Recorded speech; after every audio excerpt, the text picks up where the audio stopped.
ये केवल चंद पूंजीपतियों के हाथ के खिलौना बन गई है और इनका नारा है हम दो हमारे दो, और एक प्रधानमंत्री, एक गृह मंत्री, वो दो, और दो अडानी और अंबानी। ये और इसीलिए जो है वो एक तरफ कहती है बीच में की सरकार कि जो चाइना है हम उसके माल को खरीदेंगे नहीं, उसके माल को रोक लगाएंगे। दूसरी ओर चाइना की ईवीएम मशीन भारत में खरीदी जा रही हैं, उससे चुनाव हो रहा है। इसलिए ये सरकार कहती जो है उसे खुद करने का काम नहीं करती है, केवल झूठ बोलने का काम सरकार करती है और झूठे आंकड़े पेश करने का ये सरकार काम करती है।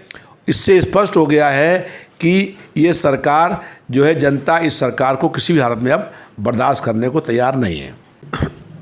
हम लोगों का ये नारा है कि रोटी कपड़ा सस्ता होगा और दवा पढ़ाई मुफ्ती होगी।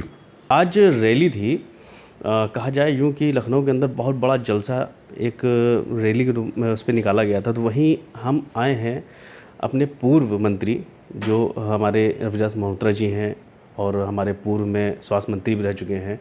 तो क्या उद्देश्य था आज की रैली का, मैं उनसे कुछ सवाल पूछना चाहता हूं। तो सर, क्या आज की रैली का उद्देश्य था? 2022 में होने वाले विधानसभा चुनाव के लिए समाजवादी पार्टी ने आज अपना चुनाव अभियान का शंखनाद कर दिया है और उत्तर प्रदेश में जो वर्तमान भाजपा की सरकार है, ये सरकार सारे मोर्चों पर फेल हो गई है। इस सरकार से जनता का विश्वास समाप्त हो गया है। लगातार प्रदेश में महंगाई बढ़ी है, बेरोजगारी बढ़ी है, भ्रष्टाचार बढ़ा है और हर वर्ग के लोग इस सरकार से परेशान हैं। ये स्पष्ट हो गया है कि 2022 में परिवर्तन और बदलाव होगा। आज सड़कों पर भारी जन सैलाब और साइकिलों के साथ जनता अपने आप स्वयं जिस तरीके से आई है, उससे स्पष्ट हो गया है कि 2022 में सपा की सरकार बनेगी और अखिलेश यादव जी उत्तर प्रदेश के अगले मुख्यमंत्री होंगे। 2012 में जब सरकार बनी थी तो जो विकास के काम हुए थे वो आज लोगों को याद आ गए हैं कि जो भी काम हुए थे वो उस 5 साल में हुए थे। वर्तमान भाजपा की सरकार के 4.25 साल बीत गए हैं, लेकिन कहीं कोई विकास का काम नहीं हुआ है और ये सरकार सभी मोर्चों पर पूर्ण रूप से फेल हो गई है। इस सरकार को हटाने के लिए जनता का मन बन गया है। अब प्रदेश में परिवर्तन और बदलाव तय हो गया है और 2022 में भाजपा की सरकार हटेगी और सपा की प्रदेश में नई सरकार बनेगी। सबसे एक सर सवाल हमारा ये है कि जो जनता है आज के समय में उसके पास काम नहीं है और प्लस महंगाई इतनी है, क्या आपकी जब सरकार आएगी तो क्या जनता के लिए कुछ सहूलियतें होंगी? जब बताइए। नमस्कार, मैं रोहित कश्यप और आप देख रहे हैं जनोदय टाइम्स। हम लोगों का ये नारा है कि रोटी कपड़ा सस्ता होगा और दवा पढ़ाई मुफ्ती होगी। जब हम लोगों की सरकार बनती है तो हम लोगों ने दामों को कम करने का काम किया है। बीजेपी की सरकार जो बड़े पूंजीपति हैं, काला बाजारी हैं, उनकी सरकार है, इसलिए लगातार महंगाई बढ़ रही है। केंद्र की सरकार ने कई बार दाम बढ़ाए पेट्रोल डीजल के इसके कारण से लगातार महंगाई बढ़ी है और बेरोजगारी बढ़ी है। आम आदमी का जीवन दुभर हो गया है।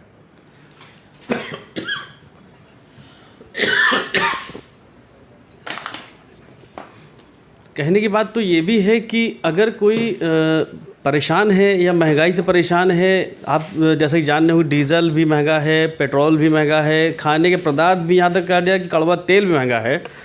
तो अब इसके लिए अगर विरोध होता है तो लोग कहते हैं कि विरोध करेंगे तो मान के चलिए हमको सरकार जेल भेज देगी, और अगर हम किसी चीज़ के लिए अगर हम आगे भी आते हैं तो हमको देशद्रोही कहा जाता है। तो ये बड़ा मैटर है। ये सरकार, अगर आपकी सरकार आती है तो इसका कैसे आप सामना करेंगे?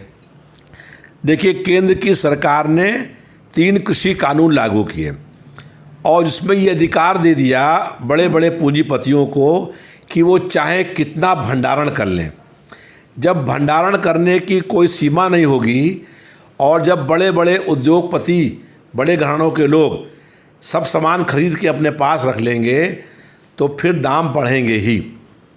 और इसीलिए लगातार देश में महंगाई बढ़ रही है, आम आदमी का जीवन दुभर हो गया है, लगातार लोगों के रोज़गार छिन रहे हैं, लोग गरीब हो रहे हैं और इसके कारण से सरकार जो है वो जिम्मेदार है लगातार महंगाई बढ़ने के। सरकार में बदलाव होगा, परिवर्तन होगा तो महंगाई पर अंकुश लगेगा, लोगों को बेरोज़गारी में जो है वो दूर होगी और जीडीपी ग्रोथ आज चल रहा बहुत माइनस में, बाज़ार में खरीदार नहीं है, माल नहीं बिक रहा है, प्रोडक्शन नहीं हो रहा है। ये सरकार सब तरीके से मोर्चों पर फेल हो गई है। इसलिए इस सरकार को हटा करके ही जो है प्रोडक्शन बढ़ेगा, महंगाई कम होगी, बेरोज़गारी दूर होगी, लोगों के पास पैसा आएगा, बाज़ार में खरीदार आएंगे, जीडीपी ग्रोथ बढ़ेगी। ये हम लोगों का प्रयास है और विकास के काम होंगे। आज सारे विकास के काम ठप हैं। पूरे लखनऊ शहर में आप कहीं भी घूमिए, सड़कें टूटी हुई हैं, कहीं कोई विकास का काम नहीं हो रहा है और इतना करप्शन व्याप्त हो गया है कि जो काम भी हुए थे उसमें भी 50% तक करप्शन लिया गया है कि सड़कें बनी और बनते ही सड़क टूट गई। इससे स्पष्ट हो गया है कि ये सरकार भ्रष्टाचार में आकंठ डूबी हुई है और इसीलिए जनता बुरी तरीके से परेशान है। मंत्री जी, जहाँ तक के देखा जाए कि लखनऊ क्या ज़्यादा से ज़्यादा राज्यों में ये जो प्राइवेटाइजेशन कार्य हो रहा है, जैसे कि देखा जाए कि एयरपोर्ट भी प्राइवेट करने की प्लानिंग है, जैसे कि और जैसे कि 1090 बोला, सॉरी 108 है, 102 के एम्बुलेंस कर्मचारी, वहाँ पे भी प्राइवेट का यही एक रोना है। ये मतलब कैसे दूर होगा, कैसे, क्या आप इसमें विपक्ष में हैं तो आपका भी कोई ना कोई रोल बनता है कि इस मुद्दे को आप आगे लेके आएँ, तो ये रोका जा सकता है या नहीं रोका जा सकता? एक सभा से एक सवाल यही हमारा है कि बहुत बड़ी जो समस्या है जो जनता की, वो उत्तर प्रदेश की, वो ये है कि ये प्राइवेटाइजेशन रोका जाए, तो आप इसमें कितना मदद कर सकते हैं जनता की? देखिए, स्पष्ट हो गया है कि देश के प्रधानमंत्री 100 घरानों के चौकीदार बन गए हैं और उनके हितों की रक्षा करने के लिए काम करते हैं। एयरपोर्ट बिक नहीं जाएगा, एयरपोर्ट बिक गया, लखनऊ का एयरपोर्ट जो है वो बिक गया और अडानी के हाथ में आ गया और अडानी अब लखनऊ के एयरपोर्ट का मालिक बन गया। ऐसे ही लाल किले से ले करके और तमाम जगहों के ऊपर जो है वो भारत सरकार ने राष्ट्रीय संपत्तियों को बेचने का काम किया है।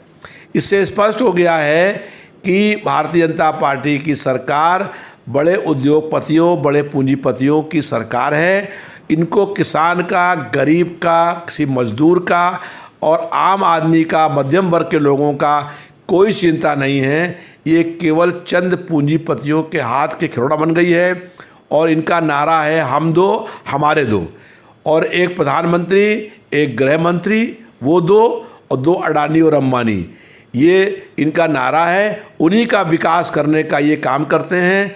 इनको जनता के विकास से कोई मतलब नहीं है। किसान 8 महीने से आंदोलन कर रहा है, लेकिन किसानों से बात करने के लिए भी प्रधानमंत्री के पास समय नहीं है। 8 महीने में देश के प्रधानमंत्री ने किसानों से एक बार भी बात नहीं करी है और किसान कोरोना की दूसरी लहर में भी जो है वो हड़ताल पर रहा, धरने पर रहा।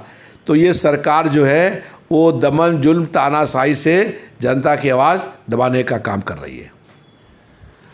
एक क्वेश्चन और आपसे मंत्री जी मैं करना चाहता हूँ कि जिस तरीके से 22 में चुनाव देखिए आने वाला है और 22 में चुनाव आ ही रहा है। फिलहाल आपने इससे पहले मुंबई, महाराष्ट्र के चुनाव देखे, आपने पश्चिम बंगाल के चुनाव देखे कि जैसे ही चुनाव आता है और जैसे ही सरकार के विरोध में कोई पार्टी जीत जाती है तो उसमें आप देखते हो कि जांच कमेटी इतनी तेज़ी से एक्टिव हो जाती है, सीबीआई मानो और जितने भी जांच एजेंसी हैं वो सब एक्टिव हो जाते हैं। तो सर ये बताइए, चुनाव आ रहा है तो आपको कितना डर है और कितना जांच से आप घबरा रहे हैं?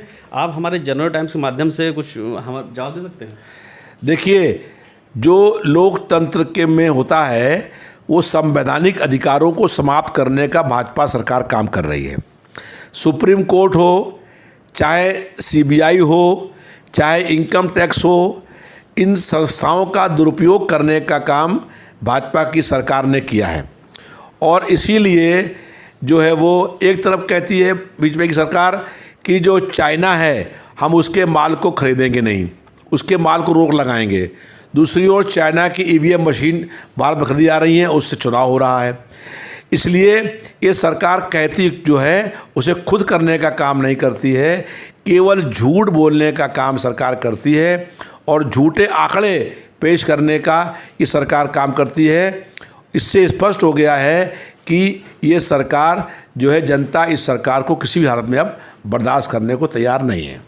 मंत्री जी, एक महत्वपूर्ण सवाल है हमारे आपके बीच का, और मैं बताना चाहता हूं जनरल टाइम्स के माध्यम से अपने दर्शकों को कि जिस तरीके से मैं कहूँगा कि उत्तर प्रदेश ही नहीं बाकी पूरा हिंदुस्तान चाहता है कि चुनाव हो बैलेट पेपर पे और ईवीएम का बहिष्कार करा जाए। जो जहाँ तक सुनने में आया है कि लोगों का यही कहना है कि ईवीएम को रोका जाए और बैलेट पेपर को बढ़ाया जाए।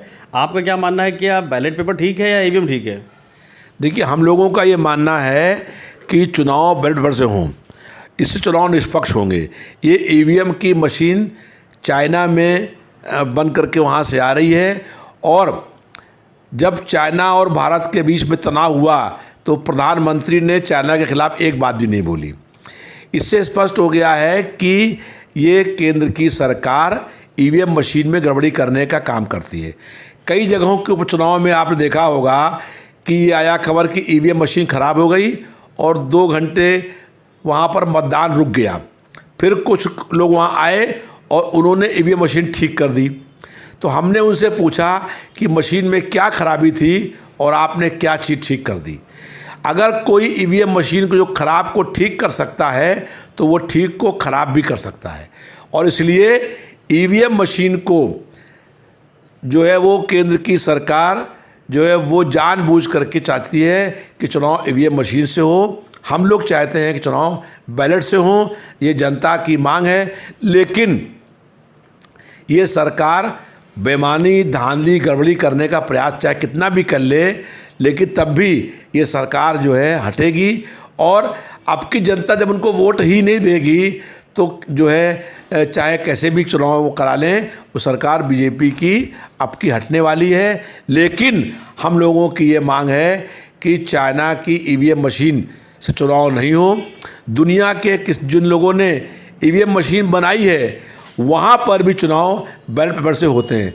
अमेरिका कितना एडवांस कंट्री है, और जापान ने ईवीएम मशीन बनाई, चाइना ने बनाई, वहाँ पे चुनाव भी जो है ईवीएम मशीन से नहीं होते हैं। लेकिन केवल बीजेपी की केंद्र की सरकार जो है वो चाइना की मशीन खरीद करके ईवीएम मशीन में घपला करके चुनाव जीतने का षड्यंत्र करने का काम करना चाहती है। लेकिन जनता में बहुत जागरूकता है, और अब की बैलेट पेपर से चुनाव हो चाहे ईवीएम से हो, बीजेपी को वोट नहीं मिलने वाले हैं। आरोप प्रति आरोप अब जो सरकार पे लगना स्टार्ट हुए हैं, तो अब देखना ये है कि कितना आरोप लगाया जाता है और कितना आरोप से बचा जाता है। अब जानना ये है कि आगे आने सरकार कौन सी होगी, ये एक बहुत महत्वपूर्ण विषय है। और हमारे साथ जुड़े हुए थे पूर्व कैबिनेट मंत्री रविदास मल्होत्रा जी से हम बात कर रहे थे, और सन 2022 के चुनाव के लिए अच्छी तैयारी के लिए भी एक मनोकामना की गई है। अब ज़्यादा जानकारी के लिए जनरल टाइम्स से जुड़े रहिए। जय हिंद, जय भारत।